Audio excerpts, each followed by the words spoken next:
व्यास गद्दी पर आसीन। व्यास जी महाराज सौनक आदि 88,000 ऋषिगणों से कहते हैं कि हे सौनकादि ऋषियों, कल की वेला में हमने भागवत जी का बड़ा सुंदर महात्म्य श्रवण किया और ये भागवत जी का जो महात्म कथा है ये भागवत जी में नहीं है। व्यास जी ने जब 18,000 श्लोकों की भागवत की रचना की तो सीधे मंगलाचरण करते हुए भागवत कथा को लिखना प्रारंभ कर दिया। महात्म्य नहीं लिखा। भागवत जी का महात्म तो व्यास जी ने पद्म पुराण और स्कंद पुराण में लिखा। बाद में शास्त्रकारों ने पद्म पुराण से लेकर के स्कंद पुराण से लेकर के भागवत जी में पहले लिख दिया। महात्म के 6 अध्याय भागवत जी के 335 अध्यायों में काउंटिंग शामिल नहीं होती, गिनती नहीं होती, क्योंकि वो भागवत जी की नहीं है। व्यास जी महाराज भागवत जी की परम रचना करने के लिए तत्पर हैं।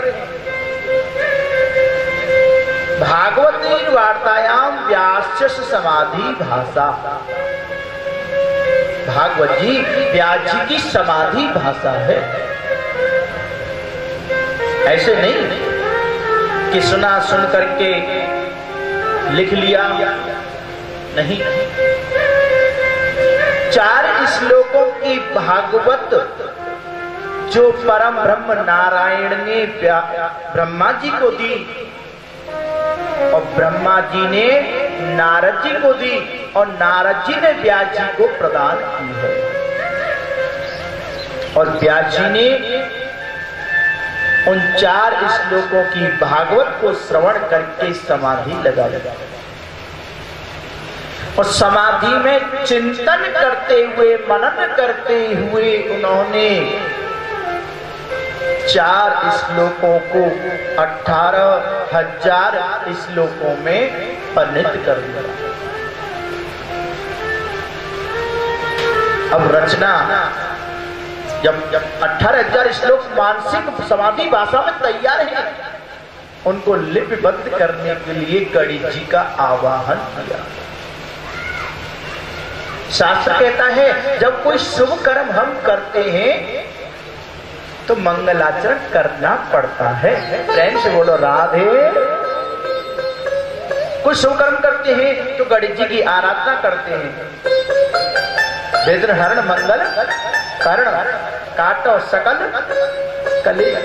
हम जो शुभ कार्य कर रहे हैं उसमें कोई कष्ट नहीं आए महाराज, आप विद्रम हरण करने वाले हैं, आकर के हमारे कष्टों का निवारण कर रहे हैं। व्यास जी महाराज भागवत की समाधि भाषा में 18,000 श्लोकों को गणेश जी की सहायता से लिपिबद्ध करना चाहते हैं, लिखने का कार्य शुरू कर रहे हैं। उनके मन में आया कि मैं ये शुभ कर्म प्रारंभ करूंगा तो इसमें मंगलाचरण करना पड़ेगा और मंगलाचरण करूंगा तो किस देवता के नाम से स्तुति करूंगा।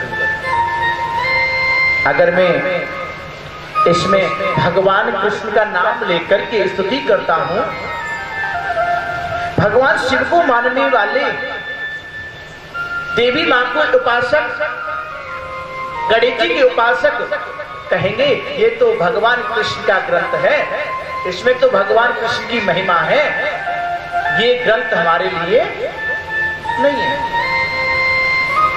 इस ग्रंथ का प्रतिपादन नहीं करेंगे। अगर मैं इसमें भोलेनाथ की स्तुति करता हूं तो भगवान विष्णु को मानने वाले जो परम वैष्णव हैं वो कहेंगे ये तो सेवक ग्रंथ है, शिव जी का इसमें महिमा है, ये ग्रंथ हमारे लिए नहीं है। या जी मन में सोचने लगी मैं स्तुति करूं तो किस देवता को इंकित करते हुए, किस देवता को लक्ष्य करती स्तुति करूं। प्रेम से बोलो राधे। किस देवता का नाम लेकर स्तुति करूं। फिर मन में सोचने लगी अगर तुलसीदास जी की तरह से स्तुति करूं, तुलसीदास जी की स्तुति सुनी तो आपने श्रवण किया ना रामचरितमानस में, अगर उनकी भांति से स्तुति करूं, प्रत्येक देवता का नाम लेकर के स्तुति करूं, तो जो कथा 7 दिन में होने वाली है उसके 7 दिन तो स्तुति प्रसंग में ही निकल जाएंगे। प्रेम से बोलो राधे। 7 दिन की स्तुति प्रसंग में निकल जाएगी, क्योंकि बाबा तुलसीदास जी ने स्तुति कितनी सुंदर की है। करीब 40-45 दोहाओं तक तो स्तुति प्रसंग चलता है। बाबा तुलसीदास जी ने राम जी की स्तुति, सीता मैया की, लक्ष्मण भरत चारों शत्रुघ्न 4 भैया की स्तुति, अयोध्या की स्तुति, अयोध्या की गलियों की स्तुति, जनकपुर की स्तुति, अयोध्या वासियों की स्तुति, और तो और साधु संत मक्खी मच्छर खटमल सबकी स्तुति कर। क्यों? तुलसीदास जी मन में सोच रहे हैं कि अगर मैंने स्तुति किसी की नहीं की, जिसको छोड़ दिया वही आकर के मैं इस शुभ कर्म में विघ्न डालेगा। और सभी प्राणियों के अंदर सिया राम माया सब जग जानी, करहु प्रणाम जोर जुग पानी। सिया राम जय जय राम, राम सिया राम जय जय राम। ओ जाने जबा किंकर वो सब मिल कर छोड़े चल जो।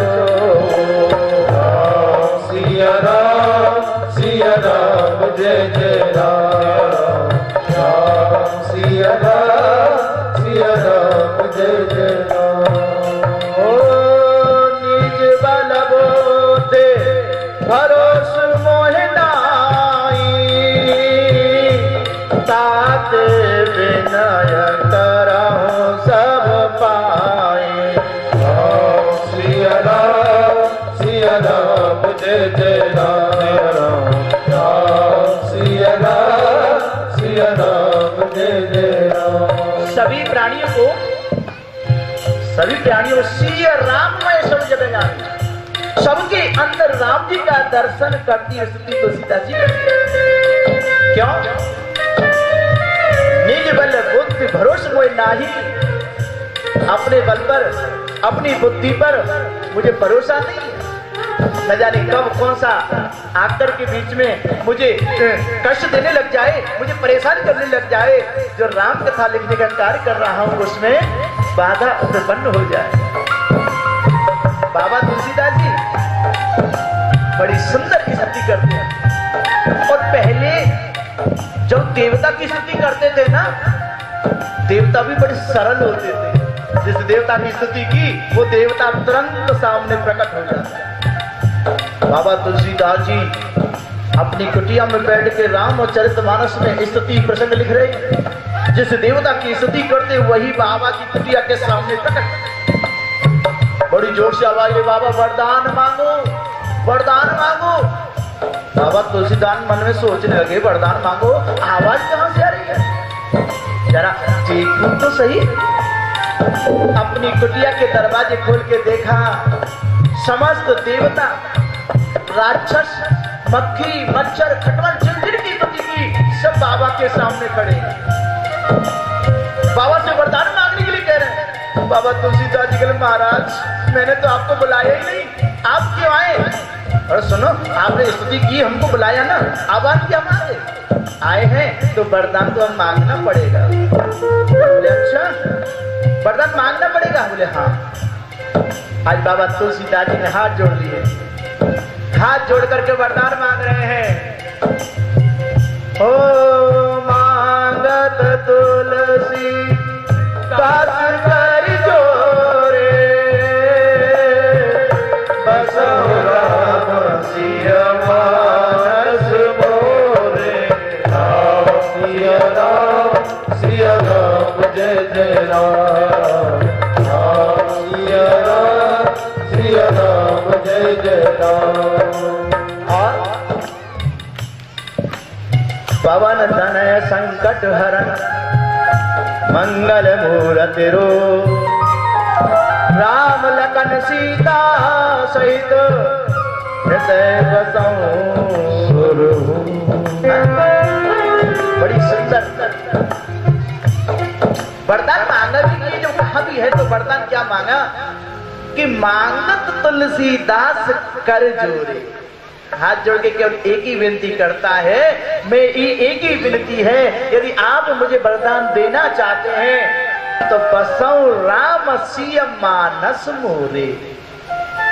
मानस मोरे। और सुनो, यह मानस के भी दो अर्थ होते हैं, दो भाव हैं।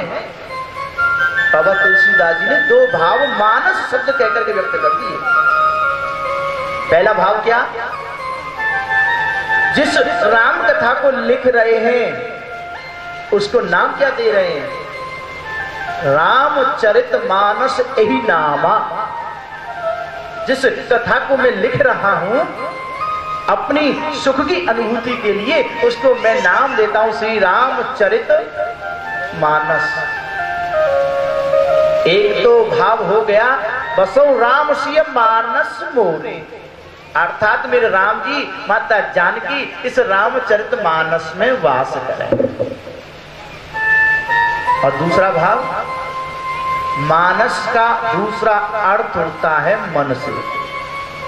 मन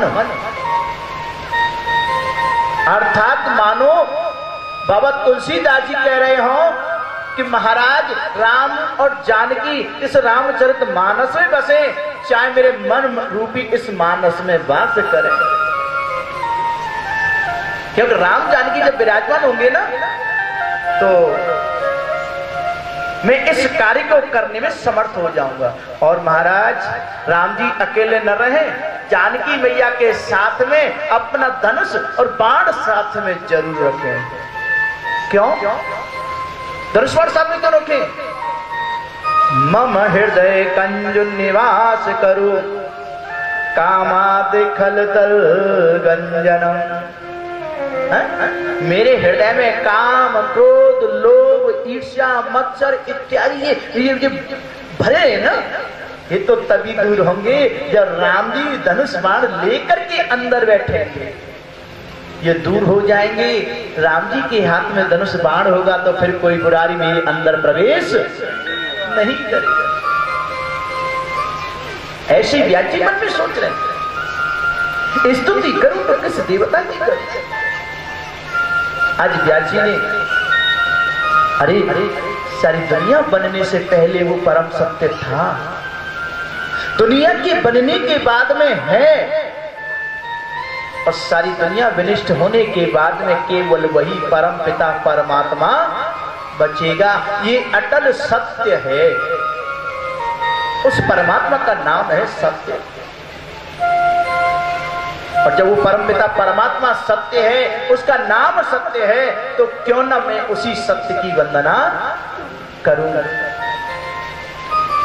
और आज व्यास जी ने उस परम सत्य की वंदना करना शुरू कर दिया। जन्मांधस्य यतोऽन्वयादितिरता स्वार्थे स्वविज्ञस्वरा तेने ब्रह्म हृदयाय आदिकवये मुह्यन्त सूरया तेजो वारिमृथां यथा विनिमयो यत्र त्रिसर्गो रसा धाम्ना स्वेन सदा निरस्तकुहकम् सत्यं परं धीमहि सत्यं परं धीमहि। इस श्लोक में मानो परम ब्रह्म के वास्तविक सत्य स्वरूप का परिचय व्यास जी महाराज ने कराया, समाज को निर्देश दिया, सत्य को वंदना करके। व्यास जी कहते हैं कि जन्मांधस्य यतोन्वयात् तीरथ, जिस परम पिता परमात्मा की इच्छा से ये सारी दुनिया बनती है, बनने के बाद वही परम पिता परमात्मा इसका पालन करता है, पोषण करता है और समय आने पर इसका संहार कर देता है। वो परम पिता जो कभी गर्भ में वास नहीं करता, बल्कि इस गर्भ को बनाने वाले उस ब्रह्मा जी को भी जिसने पैदा किया है, जो वो परम ब्रह्म जो कभी हिरण्य गर्भ नहीं है, गर्भ में वास नहीं करता, वो परम ब्रह्म जो माया से अपने स्वरूप को स्वार्थी स्वविज्ञ स्वराट विराट, अपने स्वरूप का विराट स्वरूप भी धारण कर सकता है, सूक्ष्म रूप भी बना सकता है। जिस परमपिता परमात्मा की माया को बड़े बड़े ऋषि मुनि ज्ञानी जन भी नहीं जान पाते, और जिस प्रकार से जल में जल की भांति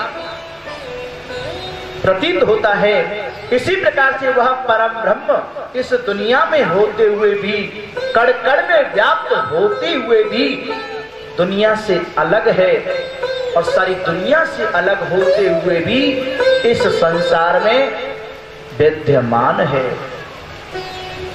मुह्यन्ति यत् सूरयः, उसकी माया को बड़े बड़े ऋषि मुनि तो क्या देवता गण भी नहीं समझ पाते, देवता गण भी नहीं समझ पाते। वही परम ब्रह्म जब राम बने तो माता सती क्या मेरी राम जी की लीला को समझ पाई? नहीं समझ पाई। अगर समझ जाती तो अपने पिता दक्ष प्रजापति की यज्ञशाला में जाकर के भस्म नहीं होना पड़ता, क्योंकि नींव तो वहीं से रखते थे। और ब्रह्मा जी क्या मेरे गोविंद की लीला को समझ पाए? झूठी घड़ी खाते हुए देखा, बछड़ों को चुरा लिया, सखाओं को चुरा लिया भगवान ने, और ब्रह्मा का स्वरूप धारण करके उनको भी बता दिया कि अरे ब्रह्मा जी तुमको पैदा करने वाला भी मैं ही हूं। तो क्या ब्रह्मा जी मेरे गोविंद की लीला को समझ पाए? नहीं समझ पाए। देवराज इंद्र बरसात करके मेरे ब्रजमंडल को बहाना चाहते हैं, मेरी गोविंद की क्या लीला चल रही है वो भी समझ नहीं पाते। मुह्यन्ति यत् सूरयः, मेरे गोविंद की लीला, मेरे गोविंद की, मेरे परमेश्वर की लीला को कोई देवता गण भी नहीं समझ पाते। और तेजो वारे मृथाम यथा विनिमयो यत्र त्रिसर्गो मृषा,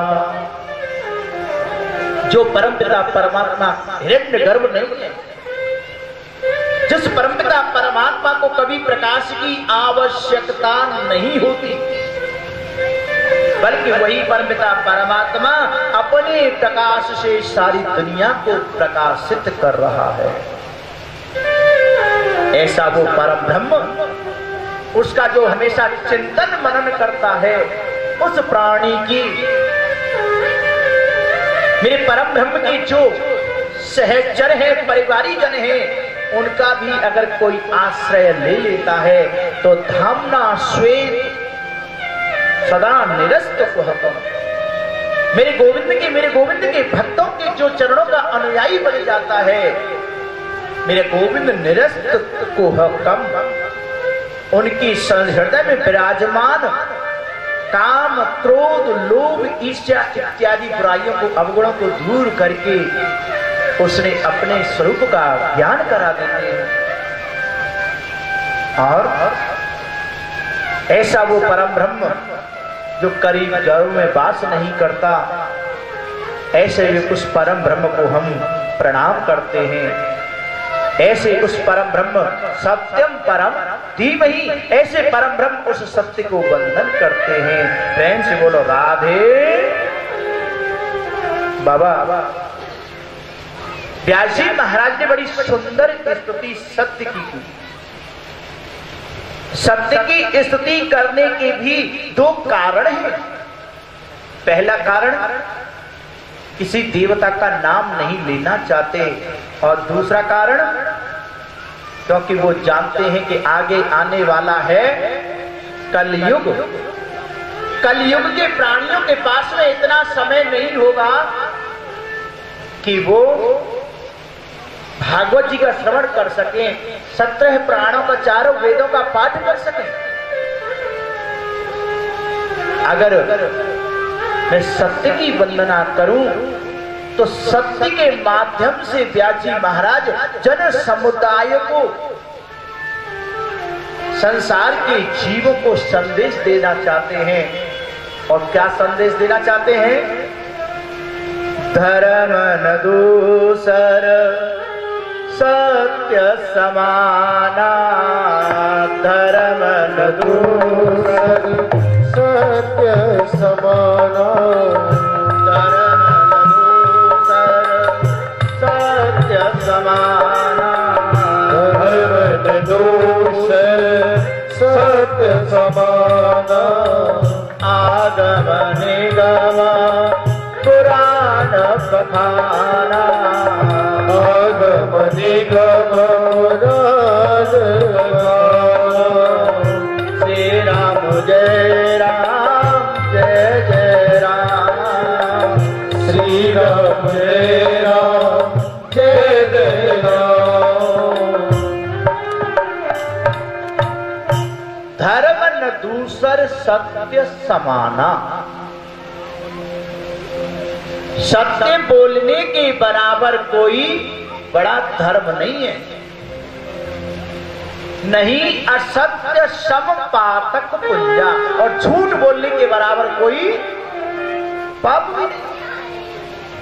अगर मैं सत्य की वंदना करूं, इस सत्य की वंदना करने से संसार के प्राणी यदि अपने जीवन में अधिक से अधिक सत्य बोलने का संकल्प लें, अपने जीवन में अधिक से अधिक सत्य बोलें, तो उनका भागवत कथा श्रवण करना सार्थक है, राम कथा श्रवण करना सार्थक है, यज्ञ पूजा पाठ गिरिराज जी की परिक्रमा मंदिर जाकर के पूजा अर्चना करना भी सार्थक है।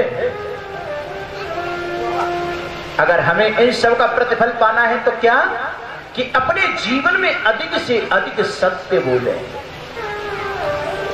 जीवन में अधिक से अधिक सत्य।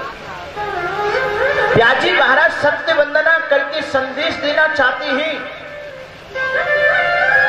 कि अपने जीवन में अधिक से अधिक सत्य बोलने का संकल्प ले, अधिक से अधिक सत्य बोले, क्योंकि सत्य बोलने से ज्यादा बड़ा कोई धर्म नहीं, और झूठ बोलने से बड़ा कोई पाप नहीं। संसार के लोगों से सत्य बोलने के लिए इशारा और व्यास जी महाराज करते हैं। सूजी महाराज से शौनकादि ऋषि कहते हैं, महाराज त्वया खलो पुराणानि सेतिहासानि चान्नग आख्यातानाप्यनेकानि प्रधीतानि धर्मशास्त्राणि यान्युतः। महाराज सौनक ऋषि सूत जी महाराज से कहते हैं कि महाराज आप इतिहास के जानकार हैं, प्राणों के ज्ञाता हैं, वेदों के मर्मज्ञ हैं और स्वयं वेद वेदाम श्रेष्ठो भगवान बादरायण, स्वयं भगवान व्यास जी के परम शिष्य हैं। इतिहास के भी जानकार हैं, वेदों के भी ज्ञाता हैं, प्राणों के जानकार हैं और आप भगवान बादरायण यानी व्यास जी के भी शिष्य हैं। श्रेष्ठ शिष्यों में आपकी संकीर्ति होती है। महाराज आप आए हैं तो हमारे एक नहीं, दो नहीं, तीन नहीं, छह शंकाएं हैं, 6 प्रश्न। महाराज हमारे उन 6 प्रश्नों का उत्तर दीजिए। ये बात सुनकर के सूत जी महाराज कहने लगे, सौनका ऋषि हो, आपके 6 प्रश्न कौन से हैं, जरा आप हमें बताएं। तो आज सूत जी महाराज से सौनका ऋषि अपने 6 प्रश्न कर रहे हैं और ध्यान से सुनना, ये 6 प्रश्नों के उत्तर में ही पूरी भागवत जी का सार है। इन 6 प्रश्नों के उत्तर में ही पूरी भागवत जी का सार है, जिनमें पहला प्रश्न, मनुष्य का सबसे बड़ा धर्म क्या है। मनुष्य को अपने जीवन में आखिरकार करना क्या चाहिए। क्या सुबह 4 बजे जग करके नहा धो करके 10-10 घंटे मंदिर में जाकर के घंटा बजाना धर्म है? क्या महीने में 10-10 परिक्रमाएं गिरिराज जी की देना धर्म है? नित्य प्रति हर अमावस्या को बांके बिहारी जी का दर्शन करना धर्म है? घर में माता पिता हैं, उनकी सेवा करना, चरण वंदना करना धर्म है? या नौकरी करने के लिए जाए, वहां नौकरी कमा करके ला करके बालक बच्चे उनके उदर पूर्ति करना धर्म है? घर गृहस्थ के कार्यों को संभालना धर्म है? आखिरकार मनुष्य को अपने जीवन में क्या करना चाहिए? प्रेम से बोलो राधे। दूसरा प्रश्न महाराज, मंदिर में जाते हैं, लाइन से देवी देवता बैठे रहते हैं। हाँ, दिल्ली में जाइए, छोटी सी गर्भालय होगा, मंदिर का गर्भगृह होगा, उसमें सभी देवी देवता कोशिश करते हैं, 33 कोटि देवी देवता इसी में विराजमान। 33 कोटि, 33 प्रकार के देवता इसी में विराजमान। हाँ?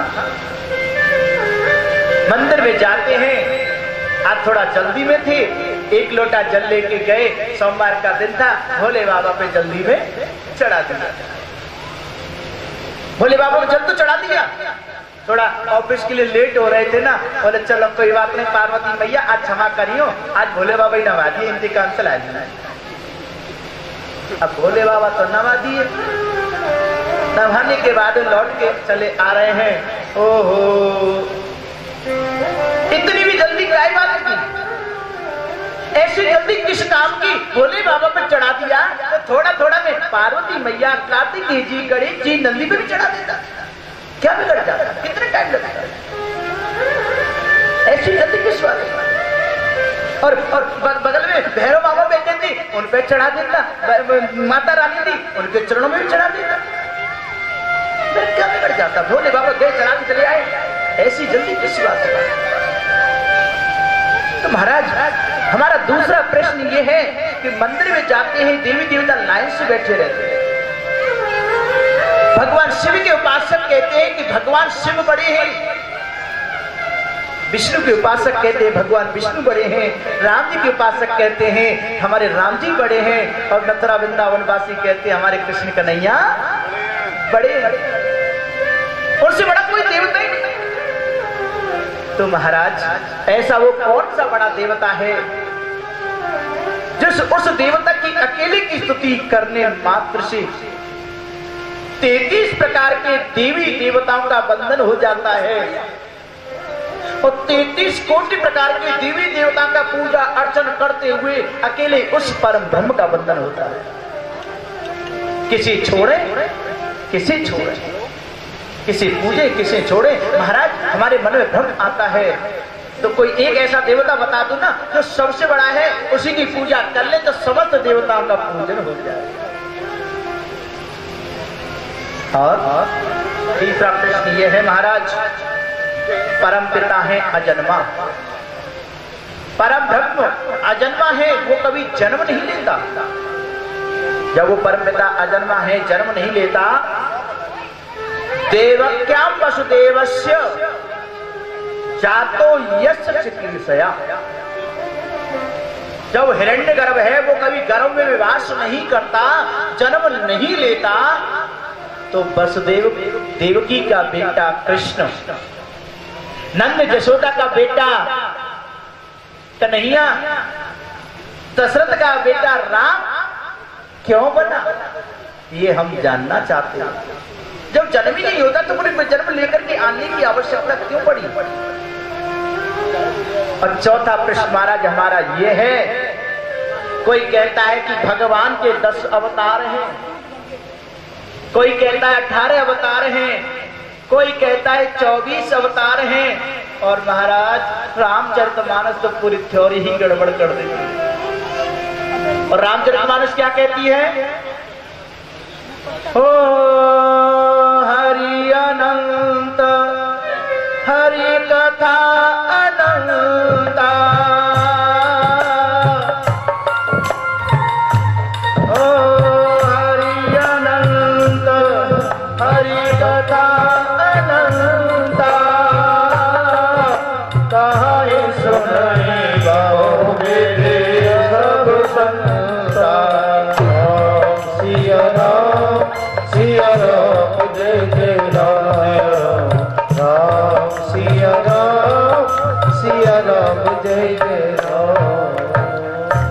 रावण जी क्या कहती है, कोई कहता है 10 अवतार, कोई कहता 18 अवतार, कोई कहता 24 अवतार, और बाबा तुलसीदास जी कह रहे हैं हरि अनंत हरि कथा, न तो भगवान की कोई संख्या न भगवान की कथाओं की कोई। तो महाराज कुल भगवान के कितने अवतार हैं, भगवान के कुल कितने अवतार हैं।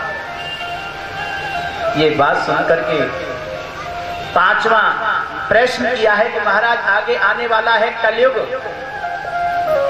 कलयुग में प्राणियों के पास में इतना समय नहीं होगा, तो जो प्राणों का सार है, वेदों का जो तत्व है, निचोड़ है, वो आप हमें बताएं। कली सत्व हरम पुंसाम कर्णधारम एवारवणम, कली के प्रभाव से प्राणियों के पास में समय का अभाव होगा, अभाव होगा, तो कम समय में प्राणियों को परमात्मा की प्राप्ति का साधन क्या है, वो आप हमें बताएं। और 6वां प्रश्न महाराज, भागवत जी कहती हैं, भागवत जी में 6वां प्रश्न, मंदा सुमंद मतयो मंद्य भाग्यायुपद्रुतः। महाराज संसार में 3 प्रकार के प्राणी होते हैं। कितने प्रकार के? 3 प्रकार के। और 3 प्रकार के प्राणी कैसे? एक तो है मंदा सुमंद मतयो, जिनका भाग्य प्रबल है। पहले प्राणी कैसे? जो भाग्य के तो तेज हैं परंतु बुद्धि के हीन हैं। जब बुद्धि उनके अंदर नहीं, भाग्य के तेज हैं, तो भाग्य के सहारे जीवन यापन कर लेते हैं। आपने देखो वैसे इसमें कोई सौर नहीं है, पर भाग्य का इतना तेज है, सब कुछ इसको सुलभ हो रहा है। प्रेम से बोलो राधे। और दूसरे ऐसे हैं जो भाग्य से तो हीन है परंतु बुद्धि के तेज है, बुद्धि के तेज। तो जो भाग्य के प्रबल है, बुद्धि के हीन है, भाग्य के सहारे जीवन यापन उनका हो गया। जो भाग्यहीन है, बुद्धि के प्रबल है, उनका बुद्धि के सहारे जीवन यापन हो गया। और महाराज कदाचित संसार में कोई ऐसे भी प्राणी हैं जो बुद्धिहीन भी हैं, भाग्यहीन भी हैं। ऐसे प्राणियों का कल्याण कैसे होगा? भाग्यमंद बुद्धिहीन फिर भी कल्याण कैसे होगा? और महाराज सातवां और अंतिम प्रश्न हमारा ये है कि भगवान आए, आकर के अधर्मियों को मारा, धर्म का जो हास हो रहा था, अधर्मियों के कारण अधर्मियों को मार के अधर्म का नाश करके धर्म की स्थापना कर दी। और धर्म की स्थापना करने के बाद में परमपिता परमात्मा चले गए। भगवान के जाने के बाद में धर्म का शरणम गता, धर्म किसकी शरण में गया? प्रेम से बोलो राधे। भगवान आए धर्म की स्थापना करने के लिए, स्थापना करके भगवान चले गए। भगवान के जाने के बाद में धर्म किसकी शरण लेता है, किसके आश्रय में पलता बढ़ता है, वो आप हमें बताएं। जैसे ही ये बात सुनी, ये बात सुनकर के सूजी महाराज कहने लगे, हे सौनकादि ऋषियों, आपने तो इन 7 प्रश्नों के माध्यम से पूरी भागवत जी को ही श्रवण करने की लालसा प्रकट की है, तो मैं आपको भागवत सुनाऊंगा, भागवत सुनाऊंगा। परंतु भागवत सुनाने से पहले भागवत जी के जो वक्ता हैं, प्रधान वक्ता, प्रधान कथावाचक, भागवत कथा के मुख्य कथावाचक पिता भोलेनाथ, उनके चरणों में प्रणाम करना चाहूंगा। और भागवत कथा के जो प्रधान आचार्य हैं, भागवत कथा में 2 प्राणियों का अहम रोल होता है। एक तो कथा का वक्ता और दूसरा कथा का आचार्य जो पूजा पाठ कराता है। तो सूजी महाराज क्या कह रहे हैं कि भागवत कथा के जो मुख्य वक्ता हैं भोलेनाथ, और भागवत कथा के जो प्रधान आचार्य हैं सुखदेव जी महाराज, उनके चरणों में प्रणाम करना चाहूंगा। और जैसे ही सुखदेव जी का नाम सुना तो सौनकादि 88,000 ऋषिगण कहने लगे, महाराज ये सुखदेव जी कौन हैं और ये भागवत जी के प्रधान आचार्य कैसे बने? पहले आप हमें ये बताइए। प्रेम से बोलो राधे राधे। पहले आप हमें ये बताएं। ये बात सुनकर के सूजी महाराज कहने लगे, हे सौनकादि ऋषियों, गोलोक धाम में मेरी राधा रानी रहती हैं, अपनी सहचरी सहेलियों के साथ में रहती है। एक बार भगवान से किसी बात को लेकर के राधा रानी रूठ गई। अब राधा रानी रूठ तो गई, पर तो वो राधा रानी मेरे गोविंद के बिना एक पल भी नहीं रहती है। अगर श्याम सुंदर अगर एक दिन न दिखे ना, तो जैसे एक मछली बिन पानी के तड़पने लगती है, राधा रानी ऐसे ही तड़पड़ा जा रही है। एक दिन निकल गया, 2 दिन निकल गया, राधा रानी के तड़पन इतनी पड़ गई कि पेड़ के नीचे बैठ कर कहने लगी, हे श्याम सुंदर, मैं तो तुमसे रूठ गई, पर तुम तो मुझसे नहीं रूठे थे। मैं आपके दर्शनों की इतनी अभिलाषी हूं, आकर के आप मुझे दर्शन दीजिए, अन्यथा मेरे प्राण निकल जाए। उस पेड़ पर बैठा था एक सुख पक्षी तोता। राधा रानी के इन शब्दों को सुन करके और उस तोते ने बोलना शुरू कर दिया। और जैसे ये सुख पक्षी ने बोलना शुरू किया, राधा रानी का ध्यान टूटा। अरे ये तोता अब जगह जगह जाएगा, जगह जगह जाकर के मेरी मुख से निकली उन वाक्यों का उच्चारण करेगा, तो मेरा और मेरे गोविंद का जो विशुद्ध प्रेम है, वो प्रेम जगत में बदनाम हो जाएगा। राधा रानी ने उस सुख पक्षी तोता को बुलाया और बुला करके अपनी गोद में बिठा लिया, और गोद में बिठा करके और हाथ घुमाने लगी और घुमाते हुए कहने लगी, बोलो बेटा हरि शरणम मम, बोलो बेटा हरि शरणम मम, हरि शरणम मम, हरि शरणम हरि शरणम हरि शरणम मंत्र जाप कराने लगी। राधा रानी ने उस तोते को हरि शरणम मम मंत्र दिया, और जब मंत्र देता है वो गुरु होता है। हाँ, तब से राधा रानी उस तोता की गुरु हो गई। अब तो राधा रानी के लिए भी व्यवस्था बन गई। जब भी भगवान से मिलना होता, वो कागज पत्र लिया, लिखा और तोते को दे दिया, और तोता चोंच में दबा करके लेके भगवान के पास में, और उनका जो उत्तर होता लाके राधा रानी को दे देता। क्योंकि पहले समय में डाकिया नहीं थे, व्हाट्सएप भी नहीं था। हाँ, ये तो अभी आया है। पहले ये पक्षी ही पोस्टमैन का काम करते थे। हाँ, एक तो फिल्मी गाना भी तो है ना, तो क्या फिल्मी बातें ज्यादा समझते हैं, क्योंकि टीवी के सब आशिक मरीज यहाँ पे ज्यादा बैठे हैं। नहीं है, मैं जरूरी नहीं है कि आप लोग हो। वो गाना भी तो है कि कबूतर जा, इतना ही काफी है। और आगे वो आप सब समझ रहे हैं। राधा रानी को जैसे ही भगवान से मिलना होता लिख देती है, तोता चोंच दबा के ले जाता, भगवान को दे देता, भगवान उसका उत्तर उसी शुभ पक्षी के द्वारा राधा रानी के पास में पहुंचा देता। एक दिन राधा रानी उस सुख पक्षी को गोद में लेकर के बैठी हैं और बड़े प्रेम स्नेह लुटाते हुए कहने लगी, हे सुखदेव, हे सुख पक्षी, मुझे लगता है कि गोलोक धाम में रहने का तुम्हारा संस्कार अब पूरा हो चुका है। मैं चाहती हूं कि आप धरती पर जाएं और जाकर के मेरे और मेरे प्रियतम कृष्ण की जो प्रेम गाथा है उसे जन जन में जाकर के प्रचार और प्रसारित करें। जन जन में लोगों में जाकर के आप प्रसारित करें। जैसे ही ये बात सुख पक्षी ने सुनी, हाथ जोड़ के कहने लगा, माँ क्या मुझसे कोई गलती हो गई जो आप मुझे अपने आप से दूर करना चाहती हैं? अगर मुझसे कोई गलती हुई है तो क्षमा कर देना, मैं आपको छोड़कर नहीं जाना चाहता। राधा रानी कहने लगी, नहीं बेटा, तुमसे कोई गलती नहीं हुई, तुमसे कोई गलती नहीं हुई, परंतु मैं चाहती हूं कि तुम धरती पर जाओ। क्यों? क्योंकि मेरे और कृष्ण के मध्य में कितना विशुद्ध प्रेम है। मेरे प्रेम में और उनके मध्य में कोई किसी प्रकार की काम विकार भावना नहीं है।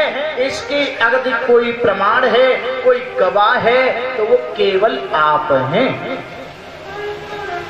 इसीलिए ये अवसर मैं आपको देना चाहती हूं। इस बात को सुनकर के सुख पक्षी कहने लगे, माँ वैसे तो मैं आपको माता के रूप में मानता हूं, माँ है मेरी। दूसरा, आपने मुझे मंत्र दिया है तो मेरी गुरु भी है।